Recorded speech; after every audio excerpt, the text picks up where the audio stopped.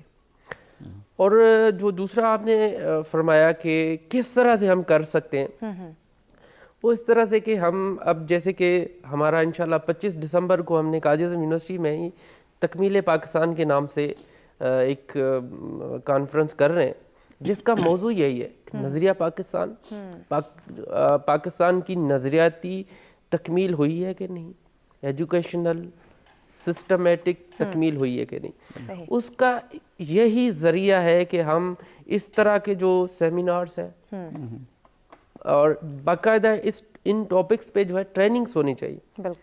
اور ہم کوشش بھی کر رہے ہیں اور الحمدللہ پچھلے 6 سالوں سے ہم اس موضوع پہ کر بھی رہے ہیں. جیسے کہ میں نے ٹریننگز کا ذکر کیا کہ جو ہے 25 سے 30 اسٹوڈنٹس کو آپ جو ہے 2 گھنٹے کے لیے ان کو آپ کر لیں, اور اس کے علاوہ اس 25 کو آپ یہ ریکویسٹ کریں, ان کو ایک چھوٹا سا آپ 2 پیجر 5 پیجر ایک قائد کے حوالے سے بنا کے دیں, جو ہم کوشش کر رہے ہیں اپنے وسائل کے جتنے بھی ہیں. اس کے بعد جو ہے ان سے کہا جائے کہ آپ جو ہے نا ہر ایک بندہ آپ ان میں سے 25 کو آپ ٹرینڈ کریں. تو یہ اتنا بڑا جو ہے نا جو ہم اس مائنڈ سیٹ کو ود ان ایئر چینج کر سکتے ہیں. یہ بہت اچھی آپ نے بات کی. ڈاکٹر صاحب, عبدالقادر کی بات سے مجھے اپنے ایک دوست کی بات یاد آ رہی ہے. وہ ویسٹ میں بہت عرصہ رہے میرے ایک دوست, تو میں نے ان سے پوچھا کہ جو ویسٹ میں پنکچویلٹی ہے, یعنی وقت کی پابندی, یہ ان کے معاشرے میں کیسے آئی؟ اب یہ افسوس کی بات ہے کہ ہم ویسٹ سے, ورنہ ہمارے قائد اعظم سے تو لوگ کئی محاورتاً کہتے ہیں کہ لوگ گھڑیاں ٹھیک کرتے تھے کہ اپنے قائد اعظم کے, لیکن کیا کیا جائے کہ آج جو ہمارے معاشرے کی حالت ہے اور پھر ویسٹ میں. تو انہوں نے مجھے کہا, جو ان کی بات کو میں سیکنڈ کرتے ہوئے, کہ ویسٹ میں یہ ہے کہ ٹریننگز بہت زیادہ ہوتی ہیں, کیونکہ ویسٹ میں کارپوریٹ کلچر بہت زیادہ ہے, اور بڑی بڑی کارپوریشنز ہیں, بڑے بڑے ادارے ہیں, اور ان کے بلڈ میں ٹریننگ چلی گئی ہے یہ والی. خرابیاں بھی ہیں وہاں, ہم ایسے نہیں کہتے کہ وہ کوئی بہت ہی جو ہیں پرفیکٹ لوگ ہیں, لیکن یہ بات پنکچویلٹی, ریگولیرٹی, تو یہ ٹریننگز اور تحریک پاکستان کے حوالے سے سیمینارز, گیٹ ٹوگیدرز اور یہ چیزیں بہت ضروری ہیں. اظہر صاحب بات یہ ہے کہ میں نے کئی جگہوں پر اس کا ذکر بھی کیا ہے, بڑے انٹرنیشنل کانفرنس پہ بھی اس کی بات میں نے کی ہے کہ جو ہماری یوتھ ہے نا, ہمارا جو بنیادی مقصد ہونا چاہیے تھا نا کہ جو پرائمری لیول کا جو ہمارا ایجوکیشن سسٹم ہے اس میں ہمیں ان کو ایک ٹریننگ دینی چاہیے تھی جو کہ ہم نہیں دے رہے. اگر آپ جاپان کی مثال میں آپ کو دے دیتا ہوں, it is one of the glaring examples in this regard, کہ وہاں پر اگر آپ دیکھیں تو وہاں پر کتنا بھی قیمتی چیز آپ کی گم جائے, چاہے 1 کروڑ روپیہ آپ کا بیگ بھرا ہوا آپ بھول جائیں, ٹوکیو میں 24 گھنٹے نہیں تو 48 گھنٹے میں آپ کو وہ بیگ مل جائے گا. وہاں پہ لوگ سگنل نہیں توڑتے, وہاں پہ دیکھتے ہیں کہ ہاسپٹل ہے وہاں پہ ہارن نہیں بجائیں گے. کیوں؟ وجہ ان کا ایجوکیشن سسٹم ہے. ان کے جو پرائمری لیول کا جو ایجوکیشن سسٹم ہوتا ہے وہاں پہ صرف وہ بچے کو ڈیفرنٹ کلرز بتاتے ہیں, بٹ بچے کو بتاتے ہیں کہ آپ نے لائن کو کیسے فالو کرنا ہے, آپ نے اپنی باری کا کیسے پر چیز لینی ہے, آپ نے بڑوں کے سامنے کیسے بیٹھنا ہے, آپ نے بڑوں کے سامنے کیسے کھڑے ہونے ہیں, آپ نے واش روم کیسے اٹینڈ کرنا ہے. یہ وہ چیزیں ہیں جو ہمیں اپنے بچوں کو بتانی چاہیے پرائمری لیول پر. ہم اپنے ایجوکیشن سسٹم میں آپ دیکھیں تو ہم کیا بتاتے ہیں, ہم اپنے ایجوکیشن سسٹم میں جی تھوڑا ایلیمنٹ میتھس کا بتا دیتے ہیں, تھوڑا ریجنل لینگویجز کا بتا دیتے ہیں, تھوڑا سائنس, تھوڑا فزکس کر ہماری پرائمری ہو جاتی ہے. آپ نے یہ دیکھا ہے کبھی یہ ریئلائز کیا ہے, میں ایز اے مطلب ہے کہ ایک کوشچن پلیس کرتا ہوں پوری قوم کے سامنے کہ ہمارے پرائمری لیول کے بعد ہمارا جو ڈراپ آؤٹ ہے وہ 50% سے زیادہ ہے. جی جی بالکل. اب وہ جو 50% سے زیادہ جو ڈراپ آؤٹ ہمارا ہوا وہ کہاں جائے گا؟ وہ سوسائٹی کے مختلف شعبوں میں گیا, لیکن جو انہوں نے 5ویں تک جو پڑھا ہے وہ ان کی زندگی میں کہیں پر نظر نہیں آئے گا. لیکن جو چیز ہم مس کر گئے ہیں, جو ان کا اقتدار کرنا تھا, جو ان کو ٹریننگ دینی تھی, وہ اگر ہم اس کو دے دیں تو ہر ایک شعبے میں وہ ہمیں ریفلیکٹ ہوتا ہے. یہ بڑی اہم بات آپ کر رہے ہیں. وقفے کے بعد ہم چاہیں گے اس کو تھوڑا سا اور اس پر بالکل بریک کے بعد ہم ان ڈیٹیل بات کریں گے کہ اپنے بچوں کی بہتر تربیت ہم کیسے کر سکتے ہیں. اس سلسلے کو مزید بھی آگے بڑھائیں گے, لیکن وقت ہو جاتا ہے بریک کا. ہمارے ساتھ رہیے گا.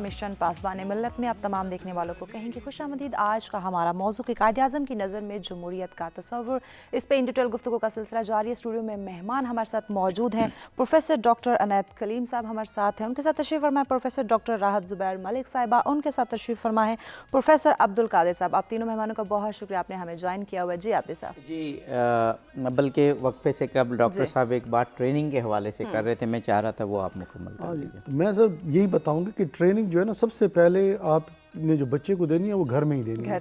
ہم لوگ بعض اوقات ہم یہ فوکس کرتے ہیں کہ بچے کو ہم ٹریننگ دیتے ہیں کہ بیٹا یہ کام کرنا ہے, یہ نہیں کرنا. دیکھیں بولنے سے آپ کی ٹریننگ نہیں ہوتی. وہ کہتے ہیں نا ہم پروفیسر ہیں تو ہم تو یہی کہتے ہیں کہ we should lead by an example. ہمیں بچے دیکھیں, آبزرو کریں, تو جو آبزرو کرنے کا جو ایلیمنٹ ہوتا ہے بچوں میں وہ بہت زیادہ ہوتا ہے, اور اس سے ہی بچے سیکھتے ہیں. آپ انٹینشنلی آپ کو پتہ نہیں ہوتا کہ بچے کتنا آبزرو آپ کو کر رہے ہیں, کتنا نوٹس کر رہے ہیں. اور اب لیٹ سپوز اگر آپ کہیں کھڑے ہیں, آپ نے سگنل توڑ دیا, بچے نے نوٹ کر دیا, بچے آپ کو آبزرو کرے گا. کیوں کرے گا؟ کیونکہ آپ اس کے لیے رول ماڈل ہیں. اسی طرح بچہ آبزرو کرے گا اپنے ٹیچر کو کیونکہ وہ اس کے لیے رول ماڈل ہے.